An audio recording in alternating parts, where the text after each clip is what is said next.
बैसाख के महीने में लोग 5 रात्रि के लिए 12 ज्योतिर्लिंग में दर्शन करने के लिए जाते हैं। क्यों? क्योंकि बैसाख के महीने में अगर जिस पवित्र नदी में हम स्नान करते हैं, जिस नदी के अंदर हम स्नान करते हैं और स्नान कर कर अगर भूल से भी बाहर निकलते हैं और निकलने पर भी अगर हमारे शरीर की एक बूंद भी जमीन पर गिरती है तो वहां जो कंकर रहता है वो शंकर के रूप में पूज्यमान हो जाता है। इतना पवित्र बैसाख महीना। अब इस बैसाख के महीने में इतने लोग कहीं भोजन करा रहे हैं, कहीं पानी पिला रहे हैं, कहीं बिस्कुट खिला रहे हैं, कहीं कुछ। आज इतने लोग भोजन ग्रहण कर रहे हैं, आज इतने लोग प्रसादी पा रहे हैं, कई लोग टीवी के माध्यम से दान भी कर रहे हैं, पुण्य भी कर रहे हैं और बैसाख का सुंदर आनंद का लाभ चैत्र बैसाख का ले भी रहा है। कोई पानी पिला रहा, कोई बिस्कुट खिला रहा। खाली नहीं जाएगा ये।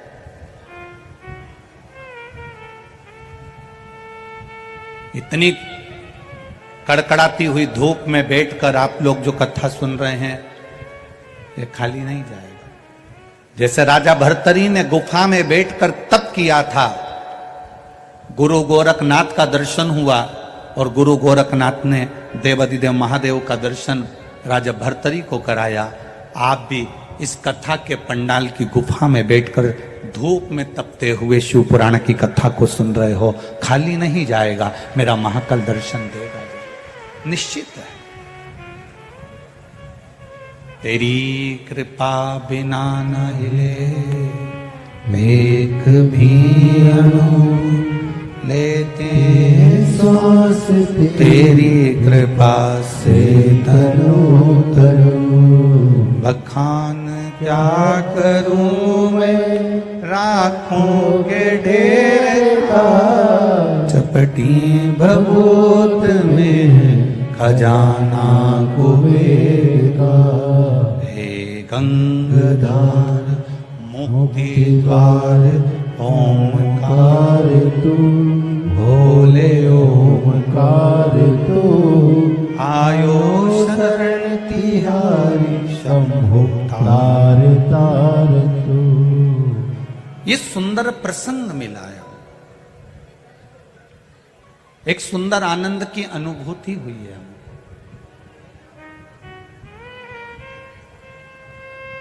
महाकाल राजा के ऊपर गलती बनना प्रारंभ हो जाएगी इस बैसाख के महीने में। एक बूंद पानी भी अगर भूल से देवाधिदेव महादेव को चढ़ जाता है, भूलवश स्नान करके निकले, मां छिपरा का स्नान कर कर निकले और जरा सा जल का छींटा भी अगर कहीं कोई कंकर भी पड़ा है और उस पर चले गया तो ये समझ लेना कि शिव का कोई तत्व था जिस पर जल पड़ गया। कोई शिव। जब विवाह होता है ना, उसमें पहली भावर इतनी महत्व नहीं रखती, विवाह की दूसरी भावर भी इतनी महत्व नहीं रखती, विवाह की तीसरी भावर भी इतना महत्व नहीं रखती है, विवाह की चौथी भावर भी इतना महत्व नहीं रखती है, विवाह की पांचवी भावर भी इतना महत्व नहीं रखती है। पर विवाह की अगर छठी भावर, छठा फेरा, छठी भावर होती है तो उसको उलट पटे की भावर कहते हैं। कौन सी भावर कहते हैं? जम के बोलो जरा, आवाज नहीं आ रही है। उलट पटे की भावर। कौन सी भावर कहते हैं? आवाज नहीं आ रही क्या? उधर की आवाज देखिए ना, बक्से नहीं चल रहे हैं, वो बक्से नहीं चल रहे हैं उधर के, देख भाई इधर भी नहीं आ रही क्या आवाज?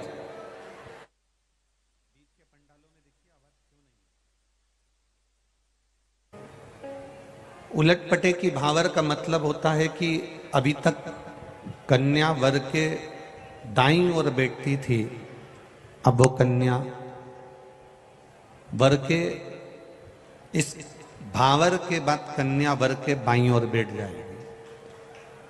अब 7 भावर में जो छठी भावर है उसकी बड़ी महत्वता है। उसी तरह 7 दिन की शिव महापुराण की कथा में छठे दिन की शिव महापुराण की बड़ी महत्वता है। अभी तक ये मन, अभी तक ये चित्त, अभी तक ये बुद्धि परिवार में, नातों में, रिश्तों में, कुटुंब में, कबीले में ना जाने कहाँ कहाँ लगी रही। अब इस बुद्धि को आज से शंकर भगवान के चरणों में लगा देना, यही उलटपटा कहलाता है। इसी को उलटपटा कहते हैं। शिव की भक्ति में लगाना, भगवान शंकर के भजन में लगाना, भगवान शंकर के स्मरण में लगाना, इसको उलटपटा कहा गया। अपनी बुद्धि को काम से, आसक्ति से, वासना से, लोभ से, तृष्णा से थोड़ा सा हटाकर भगवान की ओर लेकर जाना, प्रभु की ओर लेकर जाना। ये ऐसे ही नहीं जाने वाला। ये मन, ये चित्त, ये बुद्धि भगवान तक पहुंचने के लिए पहले आपको उसकी अविरल भक्ति को प्राप्त करना पड़ेगा।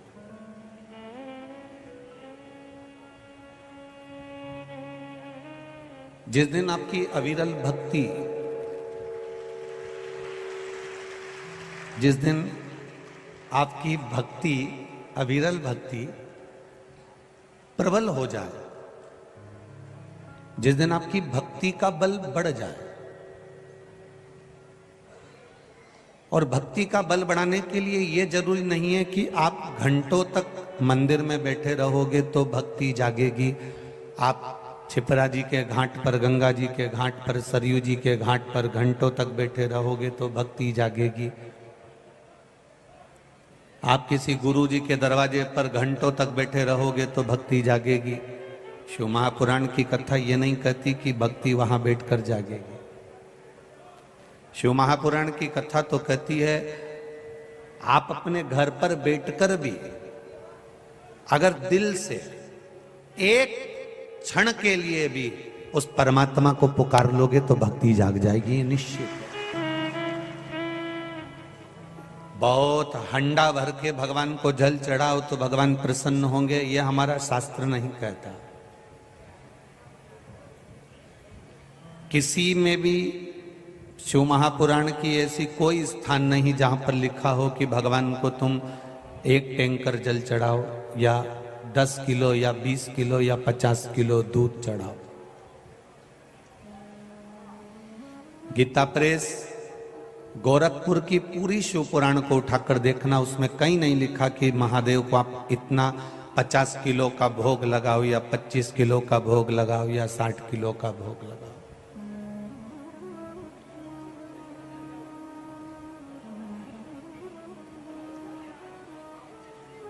ये नहीं लिखा। शिव महापुराण में तो ये लिखा है कि आप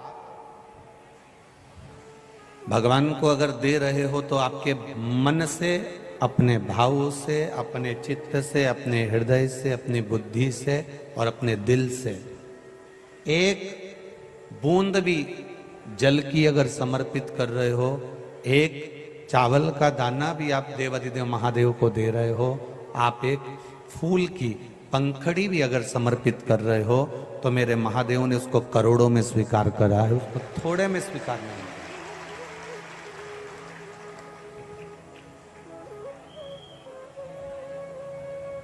बड़े विचित्र समय में कली काल चल रहा है। इस कली काल को, इस कलयुग को शिव युग की ओर हमें बढ़ाना है।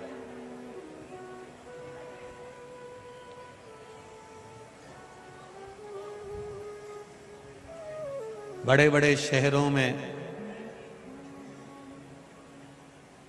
पिता वॉकर लेकर चल रहे हैं, बड़े बड़े जगहों पर पिता, बड़ा विचित्र समय है साहब, पिता वॉकर लेकर चलता है और बेटा कुत्ते की सांकल लेकर चलता है।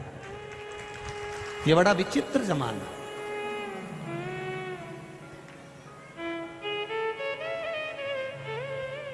पिता वॉकर लेकर चल रहा है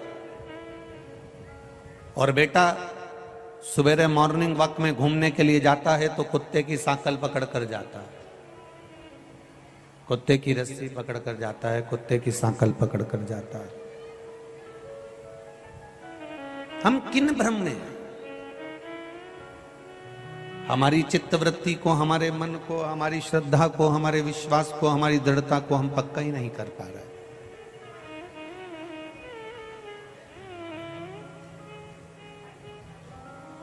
भक्ति थोड़ी मात्रा में भी अगर आपके भीतर प्रवेश कर गई तो तुम्हें महादेव को ढूंढने की जरूरत नहीं पड़ेगी।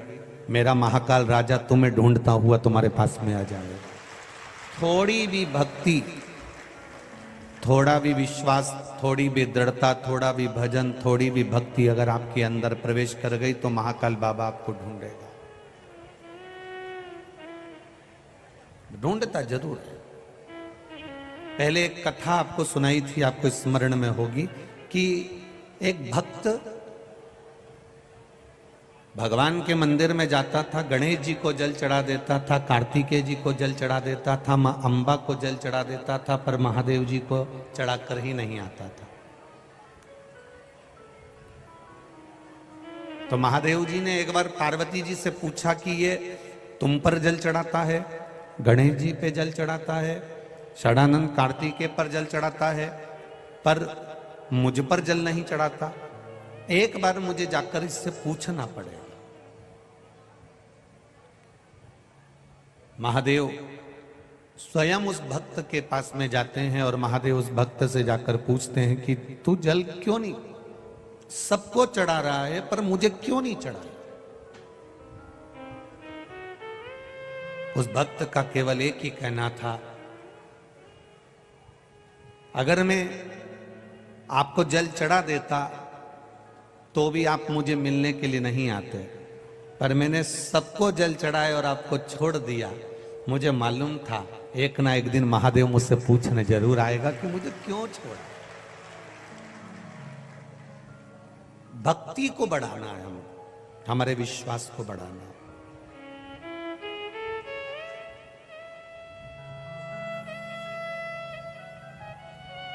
दुकान खोलोगे तुम्हारी आय बढ़ जाएगी, एक एजेंसी ले लोगे तुम्हारी आय बढ़ जाएगी, फैक्ट्री खोलोगे तुम्हारी आय बढ़ जाएगी, बिजनेस चालू करोगे तुम्हारी आय बढ़ जाएगी, नौकरी करोगे तुम्हारी आय बढ़ जाएगी, नौकरी करोगे तुम्हारी आय बढ़ जाएगी, तनख्वाह बढ़ जाएगी।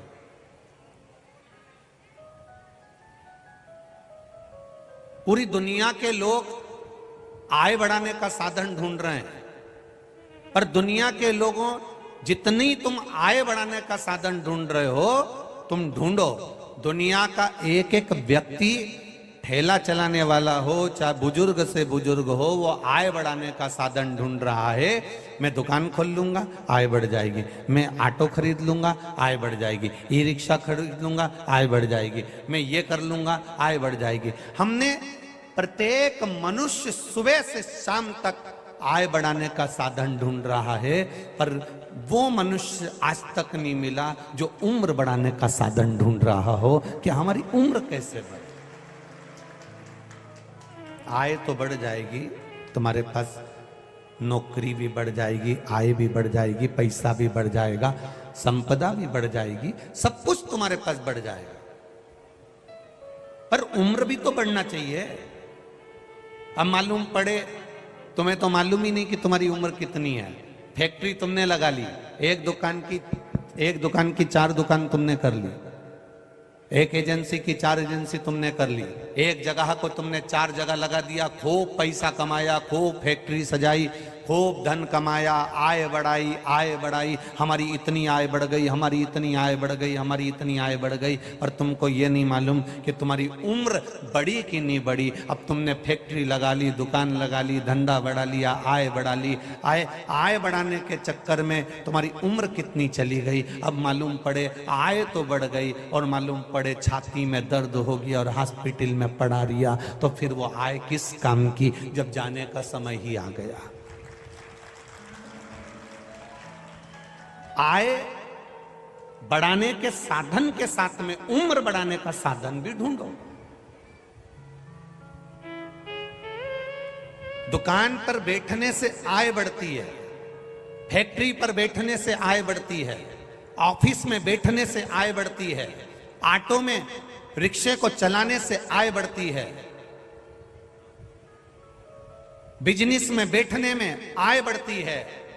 पर 3-4 स्थान कुछ ऐसे हैं, 4 स्थान ऐसे हैं जहां पर आय भले बढ़े चाहे नहीं बढ़े पर उम्र बढ़ती है। वो 4 स्थान कौन से बताए हैं शिव पुराण में? पहले नंबर पर अपनी माता के पास बैठने से, अपने पिता के पास बैठने से, अपने गुरु के पास बैठने से और शिव महापुराण में बैठने से उम्र बढ़ती है। आय बड़ी की नहीं बड़ी पता नहीं, बूढ़ी माँ के चरणों में जाकर बैठोगे तो बुजुर्ग माँ तुमको धन देगी कि नहीं देगी, सोने की चेन देगी कि नहीं देगी, अंगूठी देगी कि नहीं देगी, वो प्रॉपर्टी मकान जमीन जायदाद में से हिस्सा देगी कि नहीं देगी। पर तुमने अगर बूढ़ी माँ की सेवा करी है, माँ के पास जाकर बैठे हो, वो धन भले ना दे पर तुम्हारे सिर पर अगर हाथ रख दिया तो उम्र जरूर बढ़ जाएगी, ये निश्चित है। पिता तुमको जमीन देगा कि नहीं देगा, पिता तुमको जागीर देगा कि नहीं देगा, पिता तुमको धन देगा कि नहीं देगा, पिता तुमको दौलत देगा कि नहीं देगा, पता नहीं। पर बुजुर्ग पिता के पास में जाकर बैठने से, बुजुर्ग पिता के पास में बैठकर उनका आशीर्वाद लेने से आय बढ़ी कि नहीं बढ़ी पता नहीं, पर उम्र जरूर बढ़ेगी। और आय के साथ में उम्र बढ़ाना जरूरी है, क्योंकि आय तो बढ़ जाएगी और मालूम पड़े उम्र नहीं बढ़ पाई तो फिर इसका भोग कौन करेगा? तुम कमा कमा के मर गए और फोटो टंग गया, क्या मतलब का?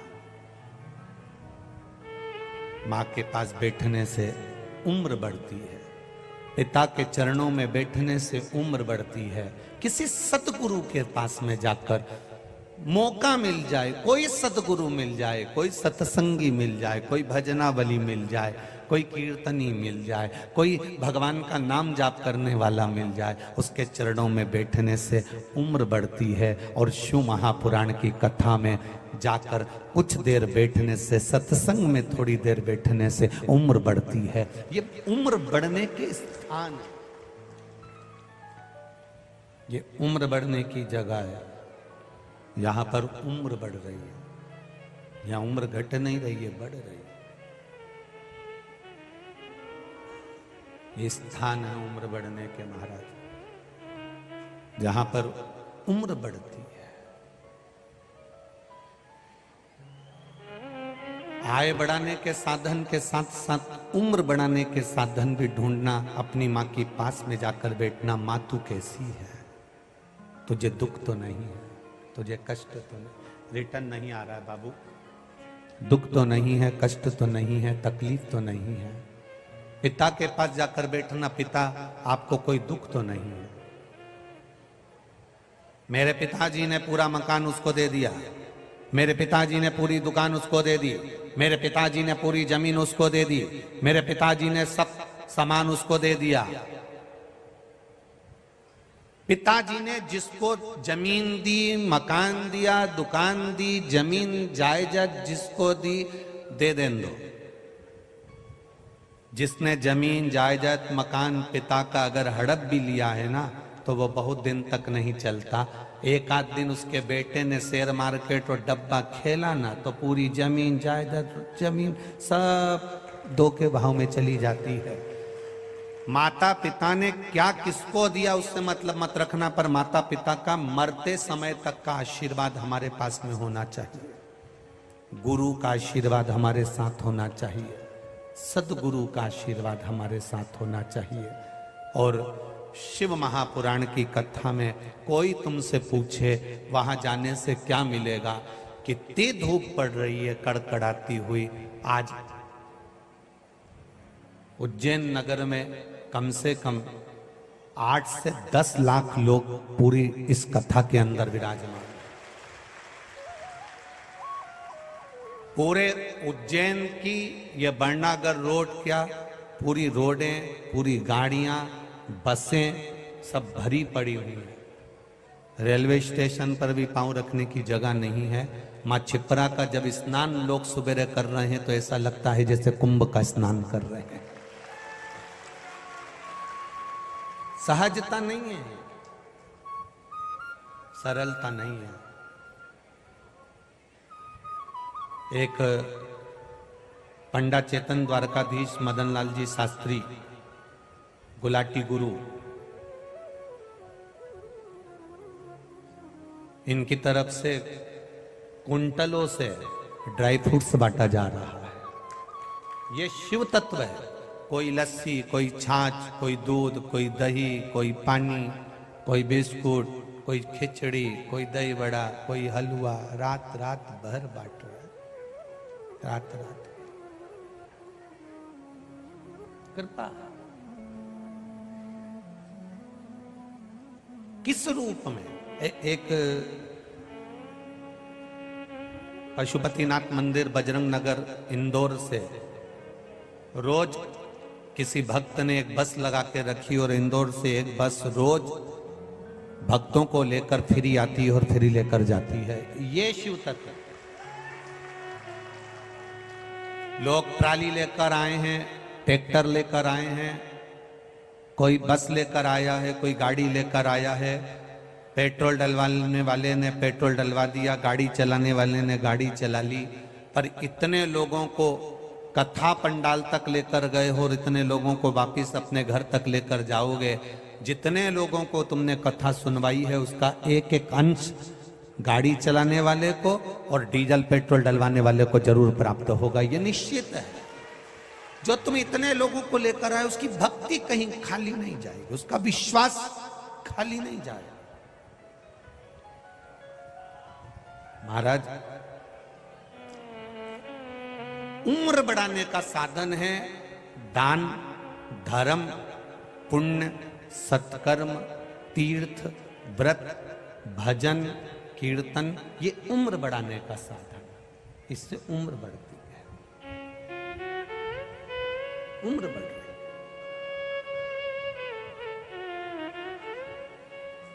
हम 24 घंटे आय बढ़ाने में लगे हैं पर उम्र पर हमारा ध्यान नहीं है।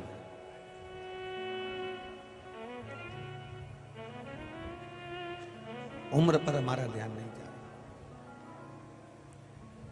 कमाते कमाते कमाते कमाते इतने डूब गए कि जो तुमने कमाया वो अपने ही शरीर पर लगा रहे हो।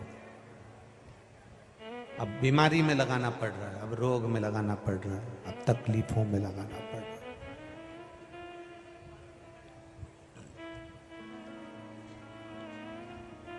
अविरल भक्ति की ओर हम अग्रण्य हो, भगवान के भजन की ओर, भगवान के कीर्तन की ओर, भगवान के मंत्र जाप की ओर हम अग्रण्य।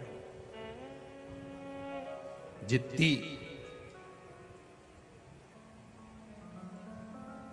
हम भक्ति को बढ़ाएंगे उतना मेरा महादेव आपके करीब में आता चले जाएगा। वो एक लाइन आप लोग गुनगुनाते रहते हो कि तुम रूठे रहो भोले, हम तुम्हें मना लेंगे, आहों में असर होगा तो घर बैठे बुला लेंगे। अगर हमारी भक्ति में बल होगा, हमारे विश्वास में बल होगा, हमारे भजन में बल होगा, हमारी भक्ति बढ़ेगी, हमारा विश्वास बढ़ेगा, हमारी दृढ़ता बढ़ेगी, हमारा भजन बढ़ेगा, तो तुम्हें महादेव को ढूंढने के लिए नहीं जाना पड़ेगा। महादेव तुम्हें ढूंढता हुआ तुम्हारे दरवाजे पर आएगा और तुम्हें दर्शन देकर जाएगा। भक्ति को बढ़ाओ, अपने भजन को बढ़ाओ।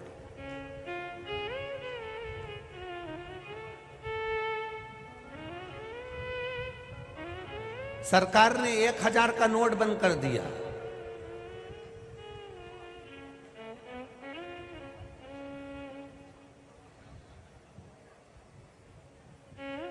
सरकार 1000 का नोट बंद कर दी और परमात्मा ने 100 साल की उम्र बंद कर दी। 1000 का नोट किसी किसी के पास में होता है और वो भी किसी काम का नहीं होता है क्योंकि बंद हो गया। 100 की उम्र भी परमात्मा ने बंद कर दी।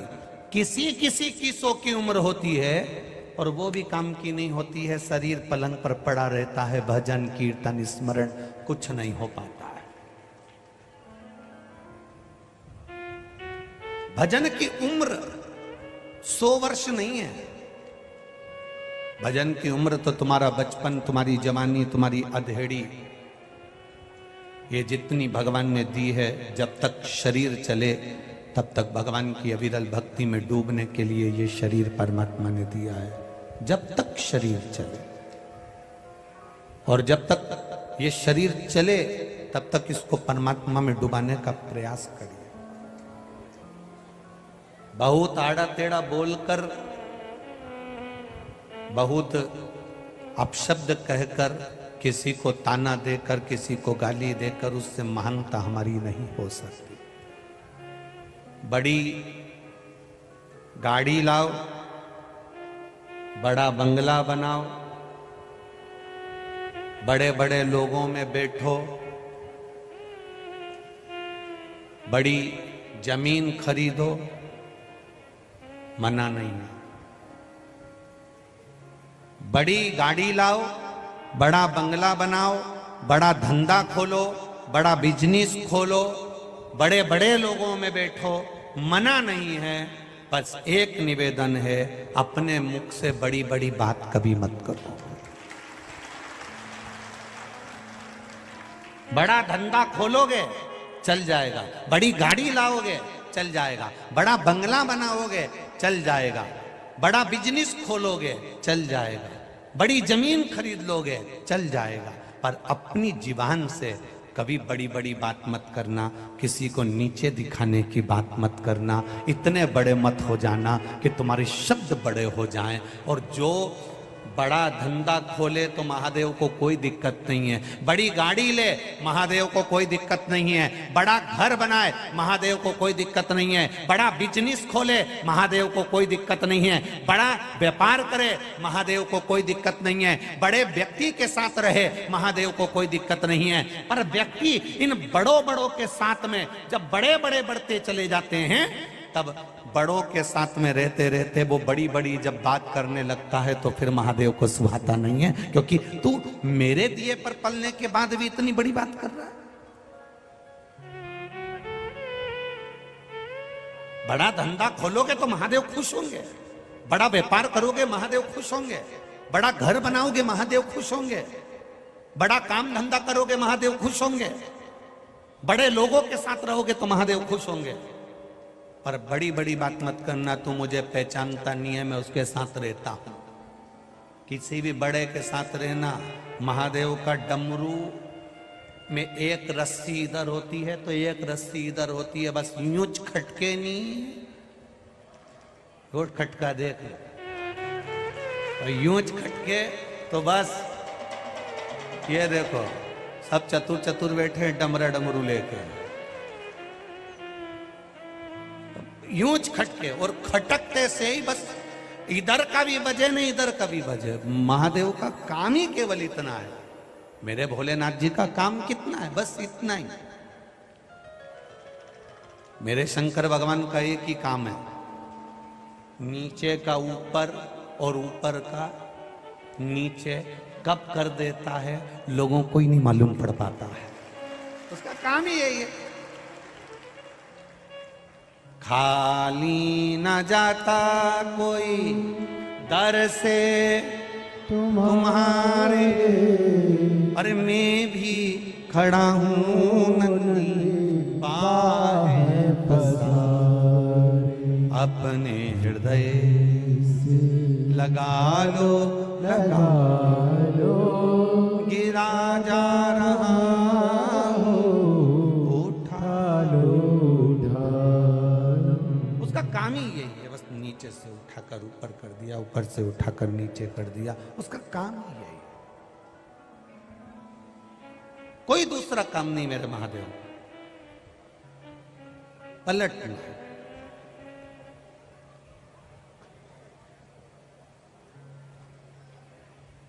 सारी समस्या का हल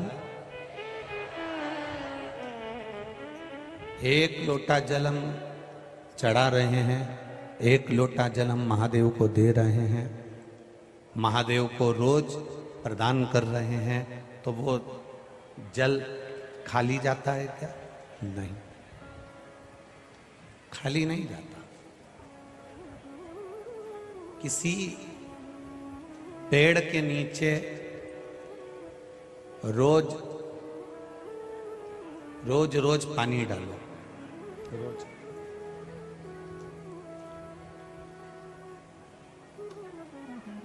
किसी वृक्ष के नीचे एक बड़ा सुंदर संवाद, एक बहुत सुंदर चरित्र है कि एक महिला कुएं पे से पानी भरकर लेकर जाती है और उसके हंडे में 2-3 छेद हैं, उसके हंडे में, मटके में 2-3 छेद हैं।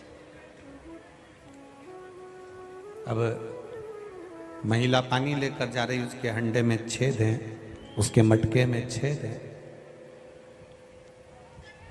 और महिला जब पानी लेकर जा रही है तो उसके हंडे में जो छेद है उसमें से पानी गिरता गिरता गिरता गिरता जाता है। वो घर पे लेकर जाती है तो थोड़ा सा पानी बचता है।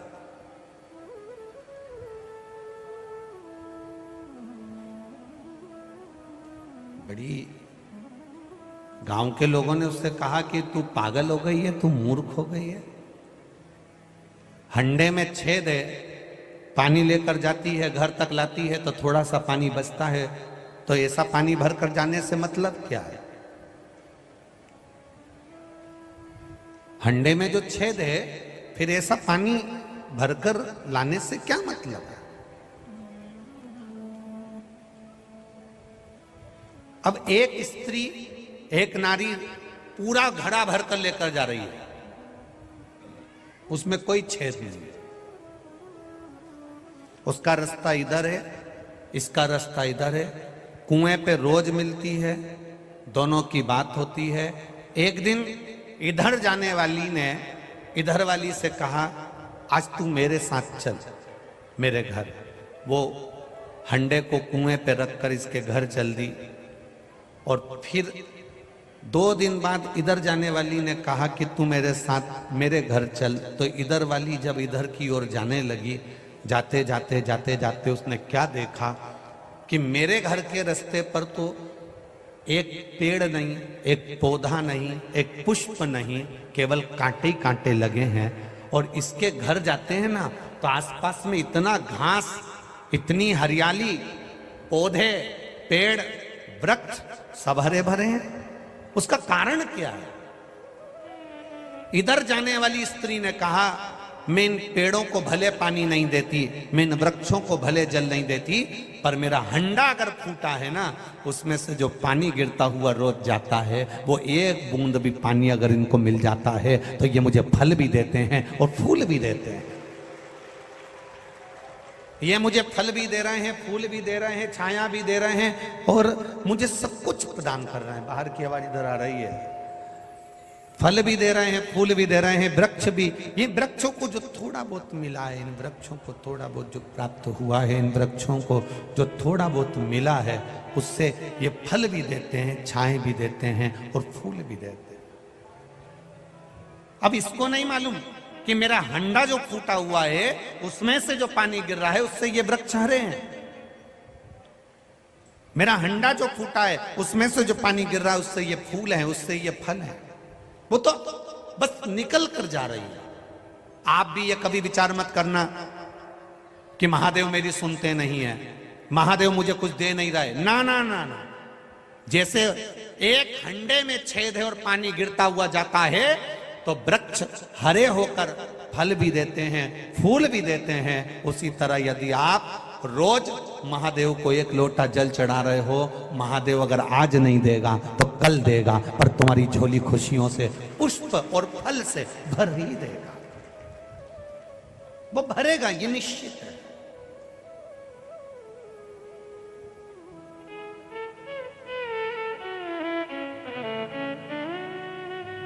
कई लोग प्रैक्टिकल करते हैं।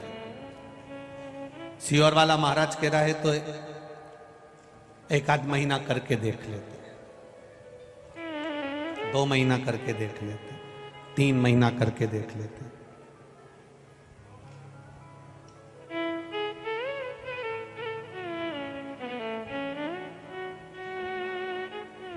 नहीं, विश्वास नहीं है, शिव मंदिर मत जाना। भरोसा नहीं है तो मंदिर तक मत जाओ।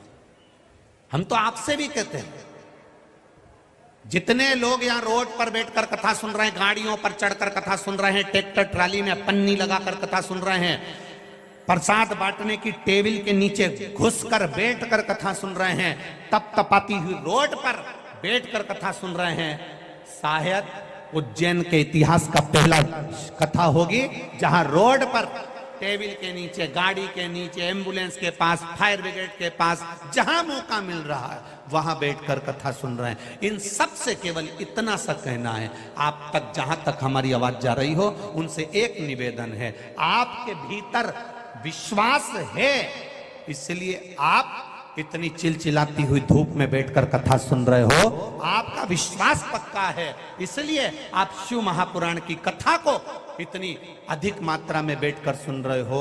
और आपका विश्वास अगर पक्का है तो महादेव की कृपा भी पक्की है, ये निश्चित है। आपका भरोसा पक्का है, आपका विश्वास पक्का है, आपकी दृढ़ता पक्की है। बूढ़ी बूढ़ी माएं पैदल, छोटे छोटे बच्चे चले जा रहे हैं, चले जा रहे हैं,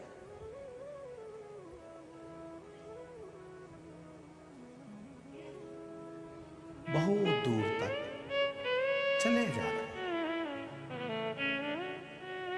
किसके भरोसे? केवल एक बोल बम का नारा है,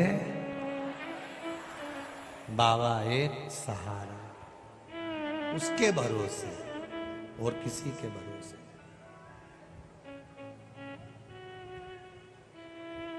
क्यों आए? उसके विश्वास पर आए।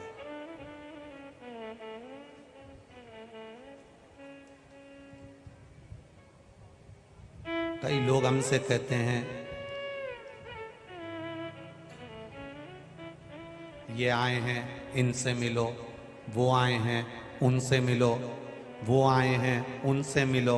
हम एक ही बात कहते हैं, ये भी तो हरियाणा, पंजाब, दिल्ली, राजस्थान, गुजरात सब जगह से आए हैं, तुम तो केवल उज्जैन से आए। अपना घर छोड़कर तुम केवल होटल तक पहुंच गए, अपना घर छोड़कर केवल हमसे मिलने पहुंच गए, तो ये भी तो इतने कोसों दूर से आए हैं। अगर हम इनसे मिलने नहीं आते तो तुमसे भी काय को मिले? किस बेस पे मिले?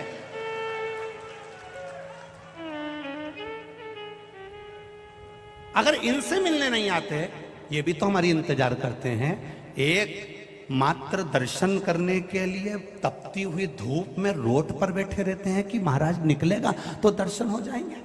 इनका विश्वास, दृढ़ता, और आप होटल पर आकर कहो हमसे मिलना पड़ेगा, हमसे मिलना पड़ेगा, तो दादा हाथ जोड़ उठारा अगरबत्ती लगा के आ जाई मती।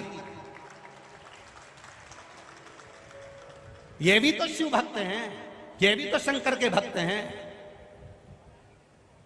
एक व्यक्ति के भीतर भी अभिमान नहीं आना चाहिए कि मैं महाकाल के मंदिर में इनको इस भाव से दर्शन करा सकता हूं। किसी के मन में यह ना आए कि आप महाकाल का दर्शन इन भक्तों को करा रहे हो, ये अभिमान आपके भीतर नहीं आना चाहिए। वो तो महाकाल ने ना जाने कौन से तेरी भाग्य अच्छे होंगे जो तो तेरी ड्यूटी महाकाल ने अपने चरणों में लगा कर रखी है, ये तेरा किस्मत है। तेरे जैसे ना जाने कितने महाकाल ने झारखंड के जंगल में छोड़ रखे हैं, रोज गोलियां झेल रहे हैं, और तू उनके दरवाजे पर खड़े होकर भक्तों के जय घोष नहीं झेल पा रहा है, और उसमें भी अहंकार। हम दर्शन कर रहे हैं, जाओ, धक्का धक्का धक्का। अरे एक क्षण उस काल अधिपति से नैन तो मिलाने दे रहे, एक क्षण उसका दर्शन तो करने दो रे। पैसा लगाकर हजारों किलोमीटर से लोग आते हैं, उनको दिल से दिल तो लगा लेने दो रे। एक क्षण किस अभिमान में जी रहे हो, किस अहंकार में जी रहे हो? जरा सी देर में तुमने कह दिया जल्दी जल्दी बाहर निकलो, दर्शन नहीं करने देना, दर्शन नहीं करने देना। अरे उसको धन्यवाद दो जो उसने अपने चरणों की नौकरी दी है, नहीं तो ना जाने कहां कहां ठोकर खाते रहते रे, कहां कहां पड़े रहते। ये अभिमान में मत जीना। थोड़ा सीहोर वाला महाराज कड़क बोलता है, और आज बोलेंगे और कल छप जाएगा, और छापने वाला कितना भी छापते रहे, आग लगे बस्ती में, और अपन रहो मस्ती में। कब तक रोएंगे कि ये बोल दिया, वो बोल दिया, ये छाप दिया, वो कर दिया। छापो, तुम्हारी मर्जी पड़े जो लिखो। पर व्यासपीठ से एक बात जरूर कहना चाहूंगा, आप भगवान भोलेनाथ की साक्षी में जब खड़े हो तो ये विश्वास मानकर चलना कि महादेव ने आपको अपने चरणों से लगा कर रखा है। कुछ तो तुम में खूबी होगी जो महादेव ने अपने चरणों की ड्यूटी दी है। तुम कहां पटकता वो उसको ही नहीं मालूम है। लगाया उसने आपको चरणों में, अपने चरणों में लगा कर रखा है, अपने पास लगा कर रखा है। ये मेरा अपना है जो इतने भक्तों को दर्शन करा रहा है। प्रसन्नता लुटाते रहना। आओ साहब, महाकाल से नैन मिलाओ साहब, आओ साहब दर्शन करो साहब, आओ साहब, आओ साहब, निकलो, तुम्हारे पीछे और खड़े हैं साहब, जल्दी चलो साहब। जय श्री महाकाल, जय श्री महाकाल, जय श्री महाकाल, जय श्री महाकाल। नैन मिलाते जाओ, जय श्री महाकाल, जय श्री महाकाल, जय श्री महाकाल कहते जाओ। प्रसन्नता में कहो, इस्माइल दीजिए, इस्माइल, थोड़ी खुशियां लौटाइए, प्रसन्नता देकर चलिए। कहीं अभी हम रास्ते में से आ रहे थे, कल भी शाम के समय थोड़ी देर घूमने के लिए आए थे, तो देखा था बुजुर्ग माताएं इतनी प्रसन्नता में। ये उज्जैन की धरा की माता है। उज्जैन के कई पुरुष उज्जैन नगर के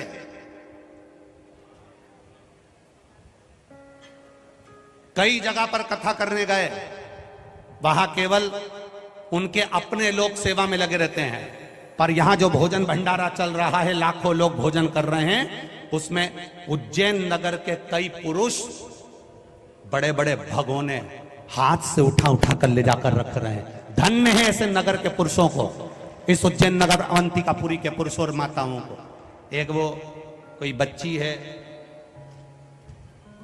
कुछ थोड़ा बहुत सामान वामान बेइज्जती करती होगी, भाव सर करके, कोई उसका नाम में लिख कर ध्यान में आएगा, भावना भावसा एक लड़की है, कहीं बेटी वो भावना भावसर, और उसकी बहन अगर सुन रही हो तो मैं उसको आमंत्रित करूंगा कि वो मंच पर आए, व्यासपीठ के करीब में आए। एक कोई भावना भावसर, दो लड़कियां, दो बेटियां, केवल कोई सामान का ठेला मेला लगाती होंगी महाकाल मंदिर के आसपास। उनकी आंख में जल था। हम रोज प्रतीक्षा करते थे कब उज्जैन में कथा हो जाए, कब उज्जैन में कथा हो जाए। दोनों बेटियां भोजनशाला में बर्तन उठाने से लेकर, झाड़ू लगाने से लेकर, ऐसी कोई सेवा नहीं बची उन बेटियों की जो उन्होंने वहां सेवा ना करी हो। ये उज्जैन है मेरा, ये अवंतिकापुरी है मेरी, ये महाकाल की नगरी है मेरी, जहां सेवा का प्रकल्प आगे बढ़ता है। कोई मां छिपरा को स्वच्छ बनाने में लगा हुआ है, कोई हमारे उज्जैन को स्वच्छ बनाने में लगा हुआ है, कोई मंदिरों के आनंद स्वच्छता में लगा हुआ है। ये मेरी अवंतिका है, जहां आने वाले एक एक भक्त की सेवा में उज्जैन पलक पावड़े बिछाकर खड़ा रहता है। ये उज्जैन है। अभिमान में ना जीना। बड़ा व्यापार खोलो, बड़ी दुकान खोलो, बड़ा घर बनाओ, बड़ा बंगला बनाओ, बड़ी गाड़ी लो, बड़े बड़े लोगों के साथ बैठो, तुम्हारी मर्जी पड़े जितने बड़े बनना हो बन जाओ, पर बड़े बोल, बड़े शब्द और बड़ी वाणी पर थोड़ा सा संयम रखना, अपनी वाणी से कोई ऐसा शब्द किसी को अपमान का ना निकल जाए जिससे उसको तकलीफ हो। इसलिए जब दर्शन कराओ मेरे काल अधिपति के, तब कहो आओ साहब जय श्री, जरा जम के तो बोलो जय श्री महाकाल। दर्शन प्रेम से कराओ, भजन प्रेम से करो, भक्ति प्रेम से करो। 2 रोटी तुम्हारी सास खाती है, तीसरी रोटी भी नहीं खाती, 3 खाली तो बहुत खाली। पर उस बुजुर्ग सास को अगर 2 रोटी भी घर में मिले ना, तो प्रेम की मिले ना, तो सास और 2 साल ज्यादा जी लेती है। प्रेम की वाणी से रोटी दीजिए, प्रेम के शब्द से भोजन दीजिए, प्रेम के शब्द, प्रेम के शब्द। अरे कितनी विचित्र विडंबना का समय है कि लोग घर में पर्दे, बंगला, गाड़ी सब कुछ नया लाने में लगे हैं, पर रिश्ते निभाने में नहीं लगे हैं। रिश्ते निभाओ, प्रेम के रिश्ते निभाओ। जब प्रेम के रिश्ते निभाओगे तो जीवन एक आनंदित हो जाएगा। प्रेम के रिश्ते निभाओ। प्रेम का जब रिश्ता होगा तो सुख अपने आप प्राप्त हो जाएगा, अपने आप। देव समय परमात्मा को। मंदिर के अंदर भी अगर दर्शन करने जा रहे हो, मंदिर के अंदर पूजन करने जा रहे हो, शिवालय में 1 लोटा जल चढ़ाने जा रहे हो, वहां पर बैठकर व्यर्थ की बात मत करना। शिव जी के मंदिर में जाओ तो फालतू की बात मत करना। 1 लोटा जल चढ़ाना, कहीं हमारे मुंह से किसी की निंदा ना निकल जाए, हमारे मुख से किसी की चुगली ना हो जाए, हमारे मुख से किसी के लिए अपशब्द ना निकल जाए। जल चढ़ाना, मंदिर से बाहर निकल जाना, कोई ने कुछ पूछा तुम्हारे मुख से निकल गया, किसी ने कुछ बोला तुम्हारा दिल दुख गया। शंकर जी के पास नहीं, शिव से दूर, शिव से दूर। मंदिर जाना, वहां कचरा मत देखना। कई लोग गोवर्धन नाथ जी की परिक्रमा करने के लिए जाते हैं, गिरिराज बाबा की परिक्रमा करने जाते हैं, वहां दूध चढ़ता है। दूध चढ़ता है तो लोगों के मन में आता है, बताओ कितना दूध डुल रहा है, पाँव में आ रहा है, यही दूध अगर किसी को दे देते तो अच्छा था, वो दूध पाँव में आ रहा है। पर आज तक किसी ने ये नहीं जाना कि गिरिराज जी पे चढ़ने वाला दूध का छींटा कपड़ों पर क्यों आता है, गिरिराज जी पे चढ़ने वाला दूध हमारे पाँव में क्यों आता है, गिरिराज जी में चढ़ने वाला दूध हमारे शरीर पर क्यों आता है, गिरिराज जी में चढ़ने वाला दूध हमारे ऊपर क्यों बह कर जाता है। उसका कारण क्या है? क्योंकि गिरिराज बाबा के चरणों में जो जाता है, 1 लोटा दूध जब चढ़ाता है, गिरिराज जी को जल चढ़ाता है, दूध चढ़ाता है, प्रणाम करता है, तो गिरिराज बाबा उसको आशीर्वाद देते हैं, दूधो नहाओ पूतो फलो। गिरिराज जी को मालूम है 40 रुपए लीटर के दूध में तू घर जाकर नहीं नहाएगा, इसलिए तूने जो मुझे चढ़ाया उसी में नहाकर चले जा, दूधो नहाओ और घर जाकर पूतो फलो। मैंने तुझे दूध में नहाकर भेज दिया, घर जाकर पूतो फलो। ये गिरिराज बाबा कहते हैं। महाकाल राजा पर 1 बूंद पानी चढ़े ना चढ़े, अगर महाकाल बाबा पर 1 बूंद पानी तुम्हारा चढ़े ना चढ़े, अगर दूर से भी मेरे काल अधिपति का बस केवल दर्शन हो जाए तो समझ लेना कि तुमने जल चढ़ा दिया है, तुमने जल चढ़ा दिया, चढ़ा दिया। दूर से भी अगर दर्शन हो रहा है, मेरे कालाधिपति का मात्र दूर से दर्शन हो रहा है, तो समझ लो तुमने जल चढ़ा दिया। कितना सुंदर लिखा है वायव्य संहिता में। वायव्य संहिता में लिखा है, जब कोई देवाधिदेव महादेव को जल चढ़ाता है, जल की धार चढ़ती हुई अगर शंकर के शिवलिंग पर तुम्हें दिख जाती है, तो वो जल जिसने चढ़ाया है, वो जल की धार जो दिख रही है, जितने लोग उस जल की धार को चढ़ता हुआ देखते हैं, उतने लोगों की तरफ से शंकर को वो जल समर्पित हो जाता है। मात्र धार का दर्शन,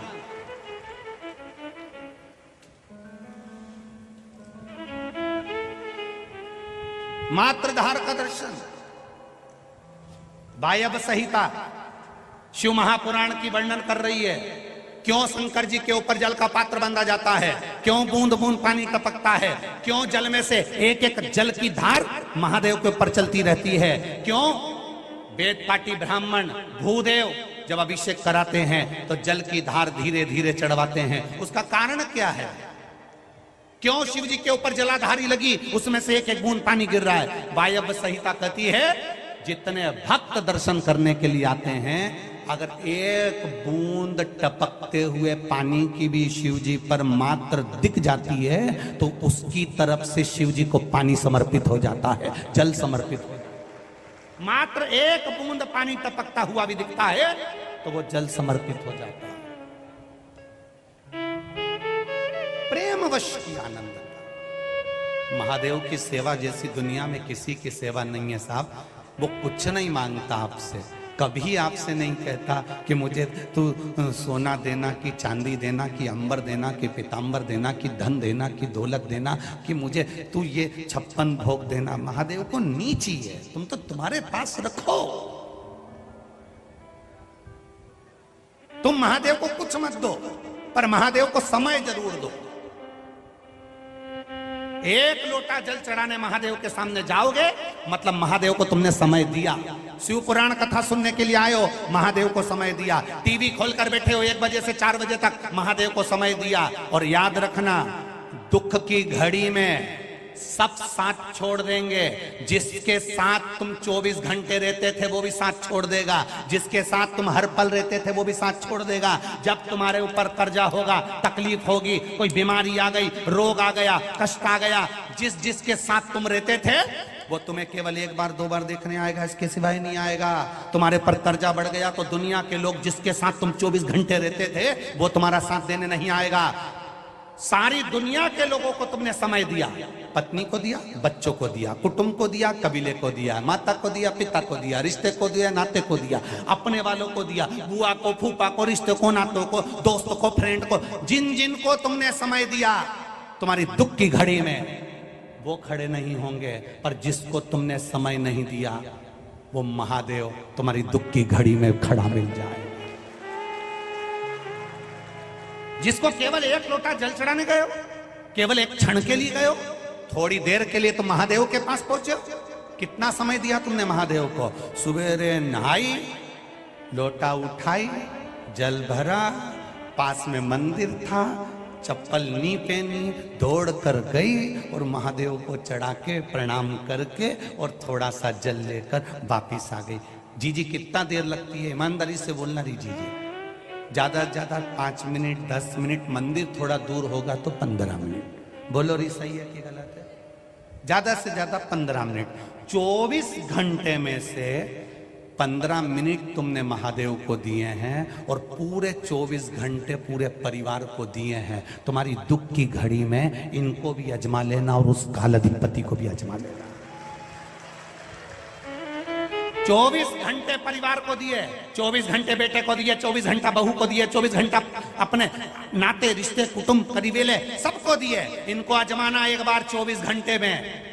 जिन जिन को दिए, भाई बंधु कुटुंब कबीला, जिनको 24 घंटा दिया, इनको आजमा के देखना। और जिसको तुमने 10 मिनट, 5 मिनट, 15 मिनट दिया, केवल मंदिर जाके 1 लोटा जल चढ़ाती थी, आ जाती थी। जब वेंटिलेटर पर पड़ी थी, पूरा परिवार बाहर खड़ा था, तूने जिसको जल चढ़ाया था वो तेरे वेंटिलेटर के पास खड़ा था, वो खड़ा। एक पत्र आया है, देखिए।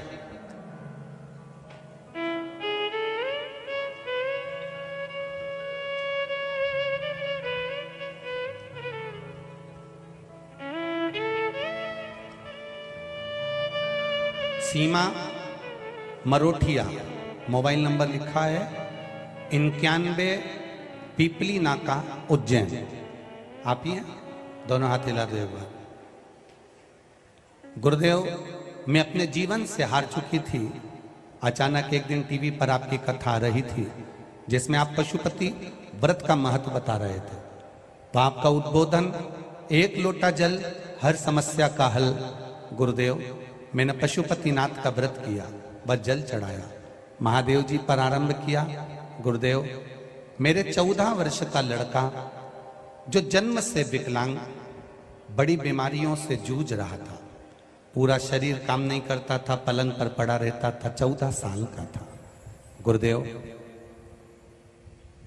मेरा 14 वर्ष का लड़का जो कि विकलांग है, जन्म से विकलांग था, बड़ी बीमारियों से ग्रस्त था, वो शांत हो गया। जब 14 साल का लड़का शांत हो गया तो एक माँ की दशा क्या होती है गुरुदेव, आप जानते होंगे। मैंने सब विश्वास छोड़ दिया, सब काम छोड़ दिया, पर आपके शब्द सुनकर विश्वास पक्का हुआ। शिव जी को 1 लोटा जल चढ़ाना चालू करा, पशुपतिनाथ का व्रत करना प्रारंभ करा और बाबा से प्रार्थना करी। मेरा बेटा बड़ा सुंदर था, बहुत अच्छा था, अगर आप कृपा करेंगे तो वापिस मेरी झोली में मुझे बेटा ही दोगे, और आप कृपा करोगे तो मेरी झोली में बेटा आएगा। गुरुजी, आप कहते हो बाबा से जो मांगा है उसने दिया है, परीक्षा जरूर लेता है। मेरा 14 साल का बेटा ले लिया और बाबा से जब प्रार्थना करी और जल चढ़ाया, विनती करी, मेरा एक बेटा फिर मुझे बाबा ने दे दिया। ये शिव तत्व है। बैठिए बहन, हर हर मां, ये तत्व है शंकर का, ये उदारता मेरे शिव की है। पढ़ा एक पत्र, और एक यहाँ कोई बच्चा बैठा है नागपुर से आया हुआ, जो शरीर से पूरा विकलांग था, जिसके मुंह से राल टपकती रहती थी, पलंग पर पड़ा रहता था। एक कोई नागपुर का बच्चा है सर, कहीं बैठा होगा, यजमान परिवार में ही उसका।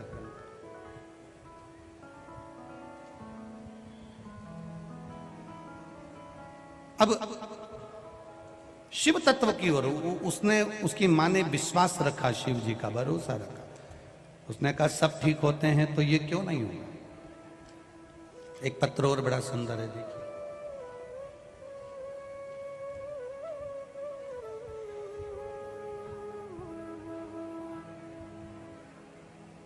अतुल प्रजापति, ग्राम हरनिया खेड़ी, महू। अतुल प्रजापति, ग्राम हरनिया खेड़ी, महू से। शिव की महिमा का क्या बखान करूं गुरुदेव। जब 6 महीने गर्भवती थी तो डॉक्टर के कहने पर सोनोग्राफी कराई, जिसमें रिपोर्ट में बताया गया कि इस बच्चे के दिल में गठान है, हृदय में एक गठान है, ये बच्चा रखने लायक नहीं है। तब हम बहुत परेशान हुए और चिंताग्रस्त होते हुए बड़े टेंशन में आ गए। तब मेरे ससुर जी ने कहा कि भोलेनाथ पर भरोसा रखो, साथ ही शिव जी पर जल चढ़ाओ, जल का आचमन करो। पशुपति व्रत करना प्रारंभ करा, शिव जी पे चढ़ा हुआ जल पीना प्रारंभ करा। बाबा की कृपा से 1 मार्च 2022 को महाशिवरात्रि के दिन बाबा की कृपा से हमारे यहाँ पुत्र रत्न की प्राप्ति हुई। डॉक्टर ने कहा था इसके हृदय में छेद है, इसके हृदय में गांठ है, और वो डॉक्टर कहते हैं कि हृदय में गांठ है। इसकी एक बार सोनोग्राफी वापिस कराई, वापिस जांच कराई, और जांच में मालूम पड़ा कि बाबा ने जो पुत्र दिया वो स्वस्थ दिया, उसके गांठ नहीं थी। ये शिव तत्व की बात। एक विश्वास, एक दृढ़ता, एक भरोसा आपके भीतर होना चाहिए। अगर विश्वास हो तो कथा में जाओ, अगर विश्वास हो तो मंदिर तक जाओ, अगर भरोसा पक्का हो तो 1 लोटा जल चढ़ाने जाओ। और अगर विश्वास नहीं है, भरोसा नहीं है, दृढ़ता नहीं है, तो तुम्हें कहीं जाने की जरूरत नहीं है। अपने घर में रहो और आराम से दाल चावल खाओ, कौन मना करे तुमको। विश्वास हो तो जाओ। पूरे परिवार को समय देना, भाई बंधु कुटुंब कबीले रिश्ते नाते कुटुंब सबको समय देना, और एक मेरे महादेव को 5 मिनट 10 मिनट 15 मिनट 1 लोटा जल चढ़ाने जाना। इसको जो तुमने समय दिया है, तुम्हारी दुख की घड़ी में वो तुम्हारे साथ खड़ा मिलेगा, कदम से कदम मिलाता चलता मिलेगा, वो तुम्हारे साथ हर पल मिलेगा। जिसको समय दे। वाह वारी दुनिया मतलब की दुनिया में किसी का, बोलो बोलो जम के बोलो जरा, दुनिया में किसी का कोई नहीं। श्री राम के संग हजारों सखा, वनवास हुआ तब कोई नहीं। माता सीता के संग हजारों सखी, हरण हुआ तब कोई नहीं। वाह वारी दुनिया मतलब की, धन के साथी सब थे, जब धन ही नहीं तो कोई नहीं। कौन किसको पूछता।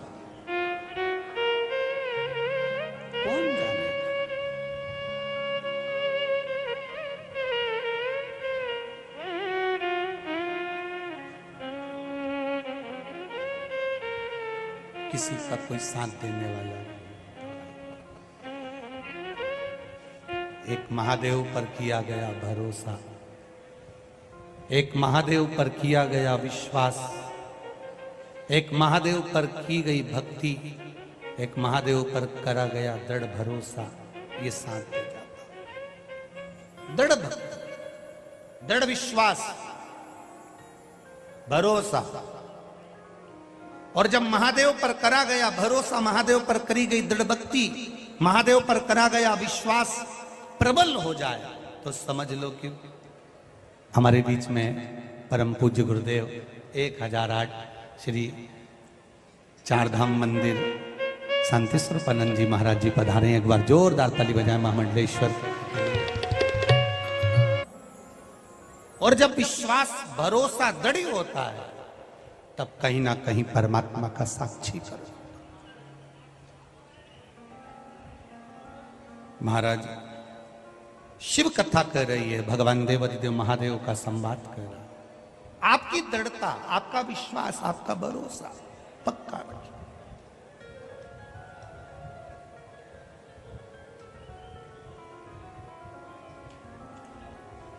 इस पूरे आकाश में जितना बड़ा आकाश जितना बड़ा नहीं होता उतना अपने हृदय का आनंद बड़ा होता है। आप जहां बैठकर मुस्कुराओगे, आप जहां बैठकर खुशी से अपनी जिंदगी निकालोगे, आकाश से बड़ा अपने दिल का आनंद बड़ा होता है।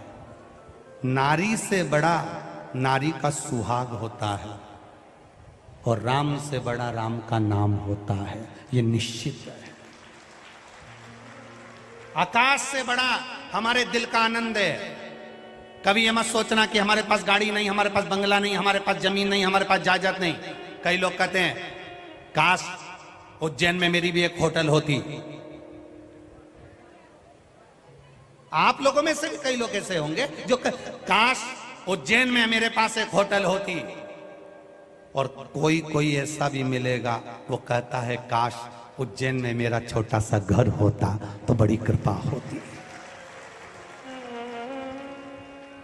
आप होटल का सपना देख रहे हो, वो उज्जैन में एक छोटे से घर का सपना देख रहा है।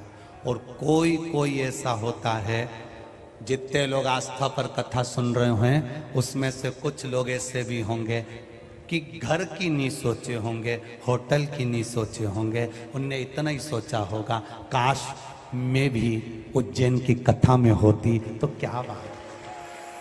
सोच वाली बात, ये विचार वाली बात।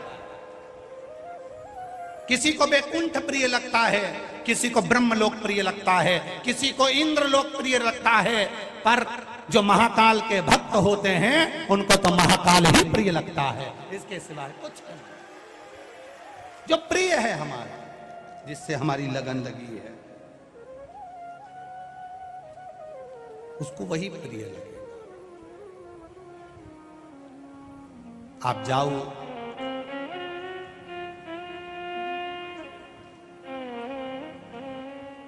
शिव के मंदिर में, आप जाओ भगवान शंकर के मंदिर में,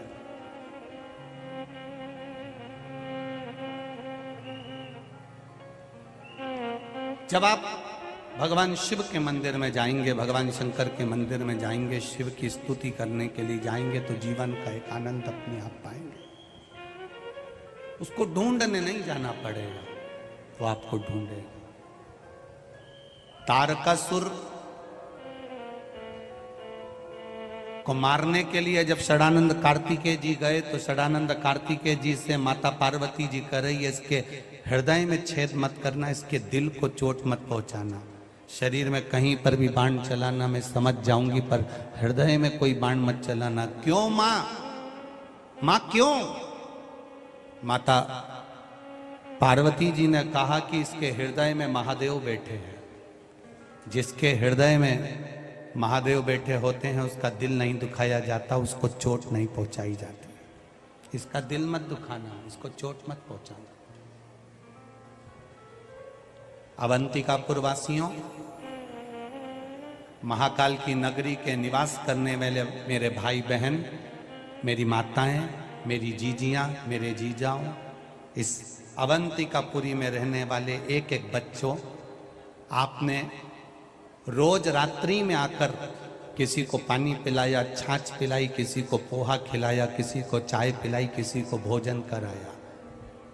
आपने यहाँ जो आए हैं उनको जो खिलाया या कुछ दिया या कुछ करा, तो ये उन्होंने तो तुम्हारा एक बिस्कुट का टुकड़ा खा लिया, पर उन्होंने जो दुआ दी है, उन्होंने जो तुम्हें आशीर्वाद दिया है, वो जिंदगी में कभी निष्फल नहीं हो, समाप्त नहीं हो।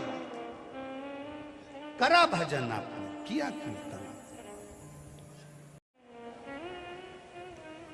जो दर्शन का भाव मिला, जो सेवा का भाव मिला, जो आनंद का भाव मिला, वो कब ना मिला है उज्जैनी से।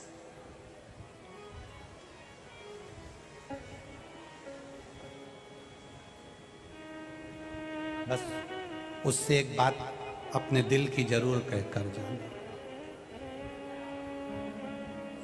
उससे निवेदन कर कर जाना, बाबा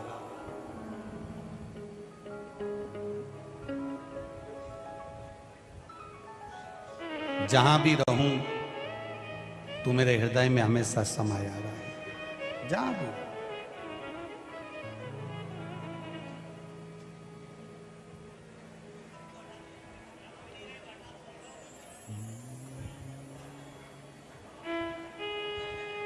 बाकी सी लटक गई,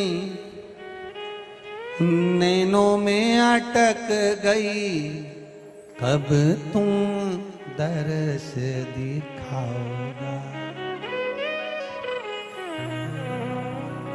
बाकी सी लटक गई, नैनों में अटक गई, कब तुम दर्श दिखाओगा। अरे हिचकी ना रुके भोले ना, हिचकी ना रुके भोले ना, मने थारी याद सतावे। ओ उज्जैन के महा मने थारी याद।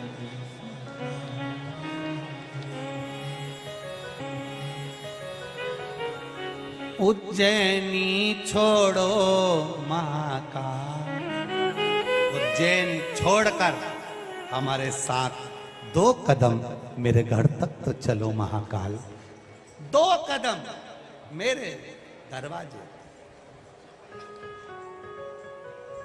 2 कदम चलो। बस तेरी कृपा, तेरी दया, तेरी उदारता से करी गई प्रार्थना, देवाधिदेव महादेव को चढ़ाया गया 1 लोटा जल, शंकर के मंदिर में पहुंचकर शिव से करी गई आराधना कभी खाली नहीं जाती। आप करो उस पर भरोसा। कुछ ना दो उसको, फिर भी उसके द्वार की चाकरी तो रखो अपने पास। तारकासुर के हृदय में बाण न लगे, कार्तिकेय षडानंद। तारकासुर के हृदय में शिव बसे हैं, जिसके भीतर शिव का वास हो, जिसके हृदय में भगवान का निवास हो। वैसे तो मेरा सनातन धर्म कहता है महाराज, जितने मृत्यु लोक में मनुष्य जन्म लेते हैं और जो मानव पृथ्वी पर जन्म लेता है, उस सबके हृदय में, सबके दिल में मेरा महादेव रहता है, सबके हृदय।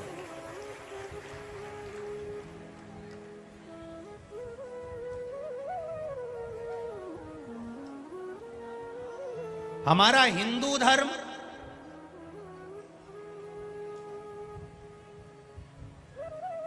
ये माता के दूध की तरह है, और हमारा सनातन धर्म हमारे शरीर में बहने वाले खून की तरह है। दोनों हमारे लिए जरूरी है, दोनों जरूरी है। विश्वास के साथ में किया गया भजन टलता नहीं, कटता नहीं। भरोसा दृढ़ी रखिए।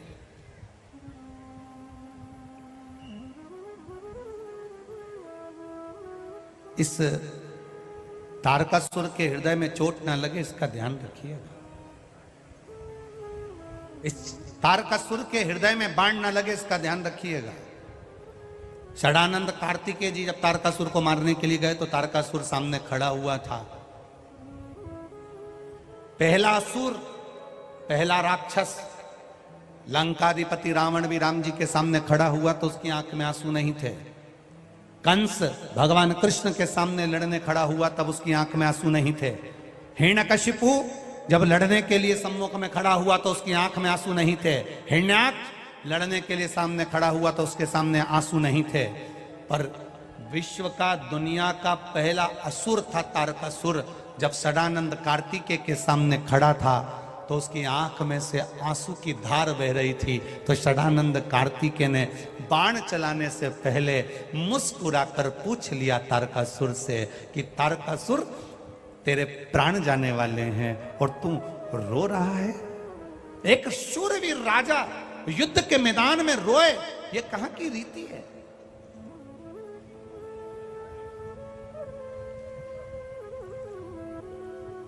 ये कहां की रीति है? एक बच्चा अंदर रो रिया है, उसकी मां से कहो, अरे छोरा रो रिया, देख ले जरा। अभी जाऊंगी देख लूंगी, उसका तो काम ही रोने का। मां नहीं गई।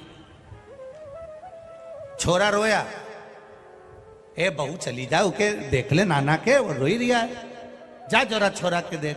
बहू नहीं गई, काम में लगी रही, होगा तो काम ही रोने। और छोरा रोया, बहू नहीं गई, छोरा रोया, उसकी मां नहीं गई, और एकदम छोरा चीख कर रो दे। तो मां जाएगी कि नहीं जाएगी? और जम के बोलो जरा, जाएगी ना? एकदम चीख कर रोया, मां पहुंच गई। उसी तरह तुम रोज मंदिर जाते हो, रोज रोज उससे कहते हो, और तुम कहते हो वो सुनता नहीं, सुनता नहीं, सुनता नहीं। छोरा रोज रोए, मां सुने ही नहीं का तो काम ये है। परंतु एक दिन छोरे ने दिल से जब रो दिया तब परमात्मा भी प्रकट हो गए। दिल से रोया, छोरा चीख कर रोया, मां आ जाती है, और भक्त जब दिल से रोया तो परमात्मा आ जाता है। ये निश्चितता है, वो आता है। दिल से जब हमने पुकारा, दिल से जब हमने उसको भजन किया, दिल से जब हम कहते हैं, वो भी दौड़ कर आता है। और अंत समय प्रभु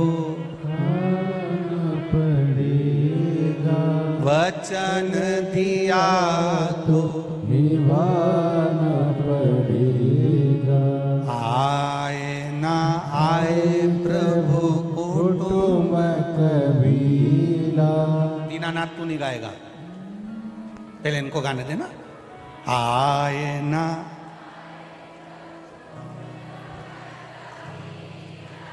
अंत समय प्रभु और वचन दिया तो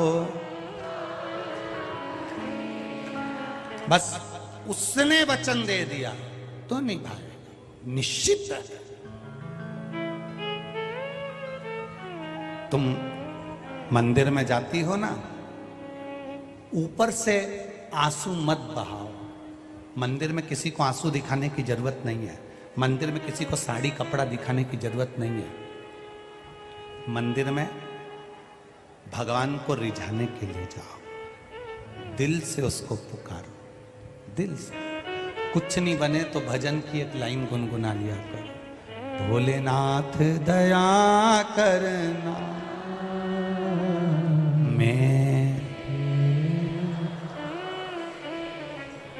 मेरे बाबा दया करना,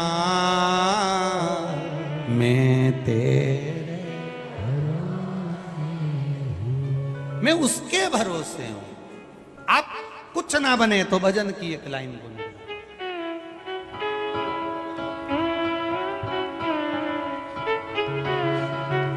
जोरदार ताली बजाएं संतों के लिए।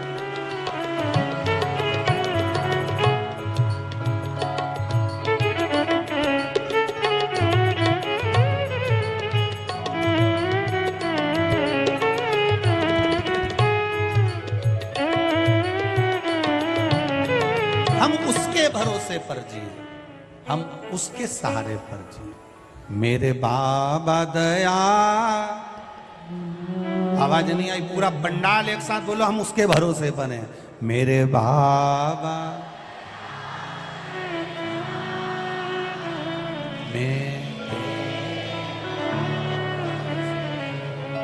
ऐसे नहीं, एक बच्चा जैसे मां को पुकारता है, एक भक्त अपने दिल से महादेव से कहता है, मेरे बाबा दया करना, मैं तेरे भरोसे, ना घर के भरोसे हूँ, ना परिवार के, मेरे बाबा दया करना, मैं तेरे, हम उसके सहारे पर जी।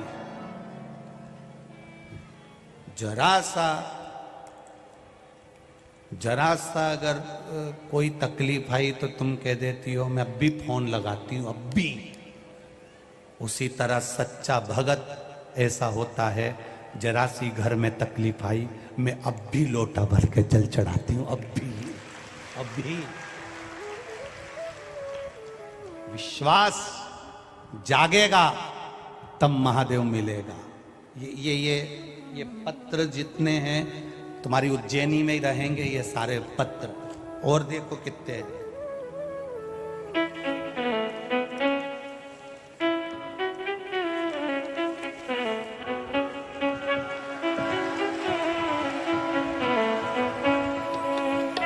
ये सब उज्जैनी में रहना है, और उज्जैन का एक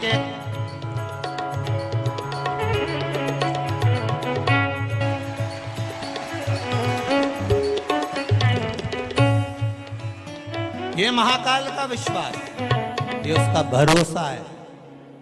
जिसने दिया है उसके लिए लिखा है कि ये मेरे महादेव ने मेरा साथ दिया है। इसमें एक एक मोबाइल नंबर है, एक एक एड्रेस है। जिसके मन में संशय हो इसके यहाँ पहुंच जाना और पूछना कि काल अधिपति ने दिया कि नहीं दिया, कृपा करी कि ना। ये उसकी करुणा है, ये उसकी उदारता। ना हमारे पास में भभूति है, ना कोई बेल है, ना कोई भस्म है, और ना हम कोई तंत्र जानते हैं, ना मंत्र जानते हैं। हम तो बस इतना जानते हैं कि सारी समस्या का हल एक लोटा जल है, बस इतना जाना है।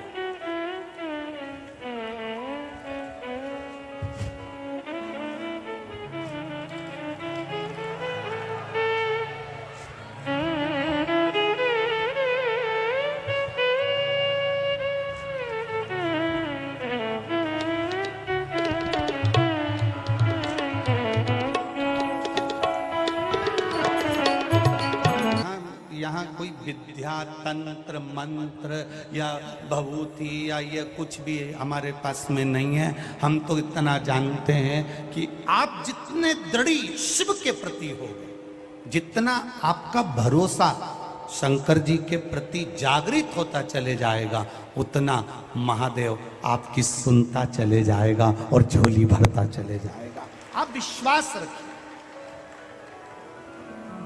भरोसा, और वो दृढ़ी होना चाहिए। तारकासुर तू रो रहा है। एक वीर योद्धा युद्ध के मैदान में जब युद्ध लड़ने जाता है तो रोता नहीं है तारकासुर, और तू रो रहा है। क्यों रो रहा है तारकासुर? तेरे रोने का कारण क्या है? ये तू रो क्यों रहा है? आंख में से आंसू क्यों झड़ रहे हैं? तारकासुर कहता है मेरे आंख के आंसू इसलिए नहीं आ रहे कि मैं हार जाऊंगा या मैं मर जाऊंगा या मेरे प्राण छूट जाएंगे।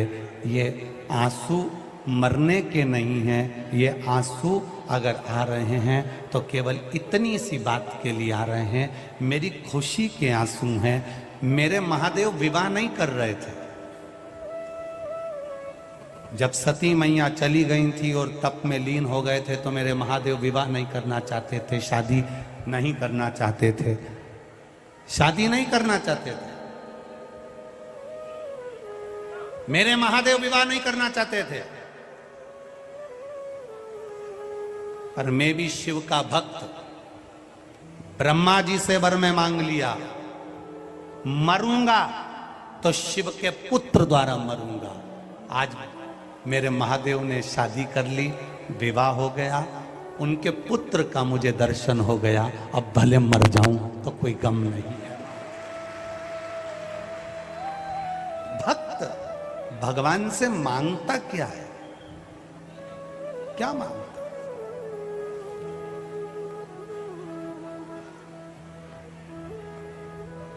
कभी शिव मंदिर में जाना, ये तो हम हमारे हृदय से इस दिल की बात आप तक कहना चाह रहे हैं। कभी शिव के मंदिर में जाना, एकांत हो, कोई ना हो, कोई क्षण शिव मंदिर में जरूर आता है जिस समय पर शंकर के मंदिर में कोई नहीं रहता। मंदिर के अंदर नहीं बैठ सकते तो उसके प्रांगण में बैठ जाओ। एकांत का क्षण शिव मंदिर में जाकर थोड़ा सा निकालना। उस समय पर तुम्हारे हाथ में बेलपत्री भी नहीं हो, फूल भी नहीं हो, पानी का लोटा जल भी नहीं हो, आसन भी नहीं हो, तुम बस बैठे हो, बैठे हो और तुम उससे कह रहे हो दिल से, जो तुम्हारी मर्जी हो तुम उसको कहो, जो तुम्हारे मन में आ जाए तुम उससे।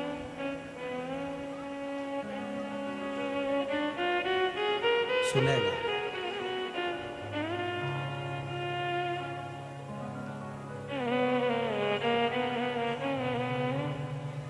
मेरी किस्मत का जब गुल खिला, तब जा कर के ये दर्ला मिल गई मुझको चौखट तेरी, सबसे बढ़िया सबसे खरी, मेरे भोले तेरी नौकरी, सबसे बढ़िया है सबसे खरी। दिल से जब वो एकांत में बैठा हो, रिटर्न बढ़ाओ रिटर्न, जब वो एकांत में बैठा हो अकेला, तब उस क्षण आपके दिल की बात आप उससे जाकर कहो। और एक बात और सुन लो, अगर मंदिर में नहीं बोल सकते तो घर में जो शिवलिंग होता है, घर के अंदर शिवलिंग रखते क्यों हैं? आप लिंग महापुराण के अंतर्गत उसको श्रवण कर सकते हैं। लिंग पुराण के अंतर्गत घर के अंदर शिवलिंग क्यों रखा जाता है? घर के अंदर शिवलिंग क्यों रखते हैं? और कितनी सुंदर बात हमारी शिव महापुराण की कथा कहती है, लिंग पुराण की कथा कहती है, स्कंद पुराण की कथा कहती है, कूर्म पुराण कहती है, पद्म पुराण कहती है और ब्रह्म विवर्त पुराण कहती है। घर में शिवलिंग है और मान लो घर में आपने रोज बाबा को जल चढ़ाया, रोज आपने पूजन करी, रोज आराधना करी, रोज शिव जी को जल समर्पित कर रहे हो, और मान लो बीच में रजो धर्म आ गया या आप कहीं चले गए और घर में कोई पूजन करने वाला नहीं है, तो शिव महापुराण की कथा यहाँ तक कहती है कि घर में जो शिवलिंग है अगर आप उसको ना छुएंगे, बाहर भी चले गए, रखा हुआ है, किसी ने जल भी नहीं चढ़ाया, किसी ने पुष्प भी नहीं चढ़ाया, किसी ने कोई चावल का दाना भी नहीं चढ़ाया, अगर आप घर में रखी हुई एक बेलपत्र भी, भले वो सूख गई हो, कैसी भी हो, अगर बेलपत्र सूख भी गई हो तो वो बेलपत्र भी आप शिव जी के पास में रखकर चले जाएंगे तो आपने कितने दिन जल नहीं चढ़ाया, उसका पुण्य तुम्हारे खाते में रहेगा। इस दोष नहीं लगेगा। एक बेलपत्र में वो फल होता है, एक बेलपत्र में वो बल होता है कि गंगा के जल के बराबर, सरयू के जल के बराबर, कावेरी, छिपरा, नर्मदा के जल के बराबर बेलपत्री मात्र शिव के करीब में रखी रहती है, तो वो जल के बराबर ही रखी रहती है कि रोज आप जल चढ़ा रहे हैं शिव जी। घर के लोगों से इतना तो कह सकते हो कि मुझे हाथ नहीं लगाना, मेरे को बाहर जाना है, तुम एक काम करो, ये बेलपत्री शिव जी के पास रख दो। मैंने यहां रखी है, मैंने यहां पर रखी है, ये बेलपत्र आप शंकर जी के पास में रख दो। इतना तो कह सकते हो, इतना तो भगवान का वर्णन कर सकते हो, ये रख दो शिव के। एक बेलपत्र शिव को समर्पित करना। और 10 दिन हो गए, 8 दिन हो गए, 15 दिन हो गए, 20 दिन हो गए, कोई बात नहीं, दुखी मत होना। शिव तुम्हारे हैं और तुम शिव के, भटकना नहीं है, भटकना नहीं है, तुम शिव के हो, शिव तुम्हारा। हाँ, ये जरूर है, घर से जब जाओ तो शिवलिंग तुम्हारे घर में जो पारत का, नर्मदा का, कंकर शंकर जो रखा हुआ है, जो शिवलिंग है, उसको कह कर जाना, बाबा तेरा घर है, तुझे संभालना है, हम भी तेरे हैं, तेरे भरोसे पर जा रहे हैं, तेरे भरोसे पर वापिस आएंगे। ऐसी कृपा करना, जिस कार्य के लिए जा रहे हैं वो कार्य तू साथ चल और उसको सफल कर देना, ये भरोसा। ना जाने कौन ने तुमको अकल दे दी, ना जाने कौन ने तुमको ऐसी बुद्धि दे दी कि भगवान को डलिया में लेकर जहां जाओ भगवान को डलिया में लेकर जाओ। ये कौन ने अकल दी है? ये कौन ने बुद्धि दी तुमको? कौन ने कहा तुमसे कि तुम भगवान को डलिया में बिठाकर उनके धक्के खिलाओ? ना जाने कौन नारी कैसी, ना जाने कौन पुरुष कैसा, तुम्हारे हाथ झूठे हो रहे हैं, पात्र झूठे हो रहे हैं। ये अकल दी कौन ने तुमको कि इनको साथ में ले लेकर घूमो? ना, वो घर का सेठ है, घर का मालिक है, तुम कहीं पर भी जाओ संभालना उसकी जवाबदारी है।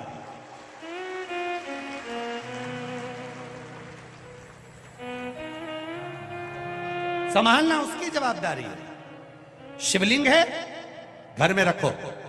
आप अगर घर से बाहर जा रहे हो, कहीं जा भी रहे हो, तो तुम्हारे घर में लड्डू गोपाल हैं, ठाकुर जी हैं, विराज रहे, उनके लिए एक डब्बी में मिश्री रख कर आओ। जैसे तुम कहीं जाती हो तो बच्चों के लिए कुछ रख कर आती हो, यहां आई हो तो रोटी बनाकर आई हो, पति के लिए टिफिन लगाकर आई हो, बच्चों का टिफिन लगाकर आई हो। कोई बच्चा वापिस आएगा स्कूल से तो क्या खाएगा, उसके लिए डब्बे में रख के आई हो। तो उसी तरह घर के ठाकुर जी के लिए रख कर जाओ, मिश्री डब्बी में भर कर रखो, सामग्री रखो, थोड़ा झारी जी भर दो, जल भर दो, जल रख दो उनके पास में कि मैं लेट हो जाऊं तो तुम पाले। विश्वास जगाना है, ढोंग नहीं, प्रपंच नहीं, छल नहीं, दिल से भाव जागृत करिए। हमारे भीतर से भाव जागृत होगा तो भगवान मिलेगा, तो भगवान मिलेगा। 24 घंटे जपते रहो, जपते रहो, जपते रहो, जपते रहो, तो भगवान नहीं मिलता। और मीरा, कर्मा, नामदेव, ध्रुव, प्रहलाद, नरसिंह जैसे भगत नी जपते, बस केवल उसको तकतकी लगाकर देखते ही रहते हैं तो परमात्मा मिल जाता है। दिल से मिलता है, प्रपंच से नहीं, ढोंग से नहीं, छल से। अब कोई ने कहा गुरुजी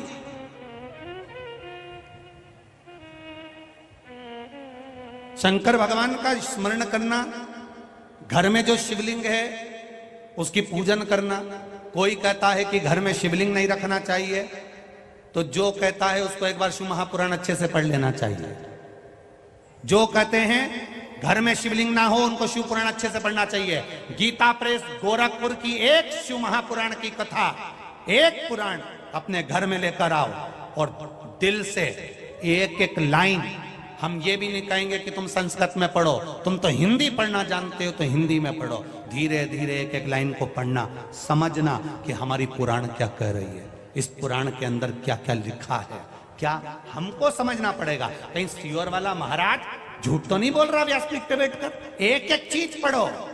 काली मिर्च चढ़ाने से क्या होता है, जल चढ़ाने से क्या होता है, बेलपत्री पर शहद लगाकर चढ़ाने से क्या होता है, शंकर जी को दही का शिवलिंग क्यों बनाया जाता है, अरहर की पत्ती क्यों चढ़ाई जाती है, क्यों सरसों चढ़ाई जाती है, सरसों के फूल का क्या महत्व है, जल में तिल डालकर क्यों चढ़ाया जाता है। एक एक महत्व को आपको पढ़ना पड़ेगा। ये केवल सियोर वाले महाराज के कहने पे मत चलना, पढ़ो, स्मरण करो कि कहां से बोल रहा है महाराज, किस जगह से बोल रहा है, वो तुम्हारी बुद्धि में आना चाहिए, तो तुम्हें सुनने में और आनंद आएगा।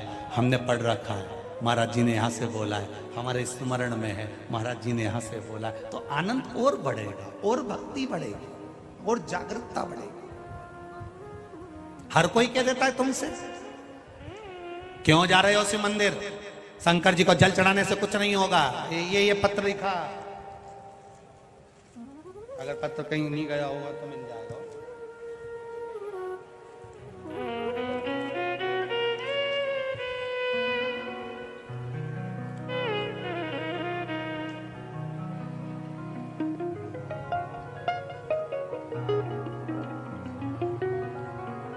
मैं कृष्णा राव, मैं रतलाम की रहने वाली हूं गुरुदेव। कहीं बैठी हो कृष्णा राव रतलाम से तो हाथ हिलाइएगा। कृष्णा राव रतलाम, कहीं बैठी हो तो हाथ हिलाइएगा। आप ही हैं, कहीं बैठी हो कृष्णा राव रतलाम, अच्छा इधर है, हाथ हिला दो। जो बच्चा बच गया वो आया है साथ में, यही है, अच्छा एक बार इस बच्चे को दिखा देना टीवी पर। मैं कृष्णा राव, गुरुजी मैं इंदौर गई, वहां संकटी सोमवार का उद्यापन था, मेरी भाभी ने 21 नवंबर 2022 को किया था। मैं मेरे पूरे परिवार को लेकर इंदौर गई और इंदौर में मेरी बहू, उनके रिश्तेदार के यहाँ 22 नवंबर को वहां मिलने गई और वहां से मेरा पोता 22 नवंबर 2022 को 20 फीट ऊपर छत से नीचे गिर गया और जमीन पर आकर टपक गया। उसको 4 हॉस्पिटल में लेकर गए, परंतु सभी हॉस्पिटल ने हाथ ऊंचे कर दिए क्योंकि ये बच्चा श्वास लेना बंद कर दिया था। चोइत्राम हॉस्पिटल में ले गए, भर्ती किया, पर डॉक्टरों ने कहा, जवाब दे दिया कि इसकी कोई गारंटी नहीं है, हम वेंटिलेटर पर पटक देते हैं, भरोसा नहीं है, पक्का नहीं है। बच्चे को वेंटिलेटर पर डाला गया, गुरुदेव होश नहीं, बच्चे को सुध नहीं। 24 नवंबर का दिन आ गया, 2 दिन हो गए पर बच्चे में कोई गतिविधि नहीं।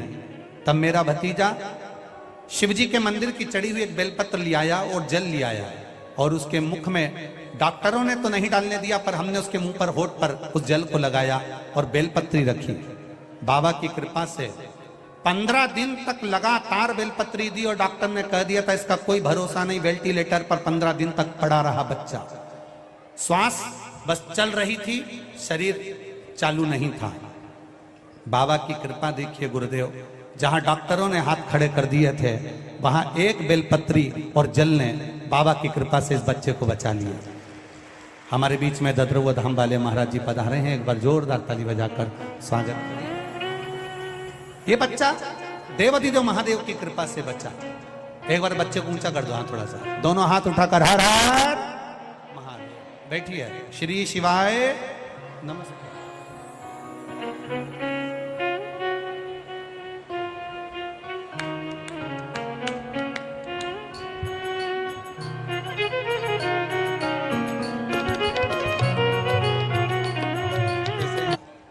शिव महापुराण की कथा कहती है जीवन की सार्थकता परमात्मा के भक्ति में है।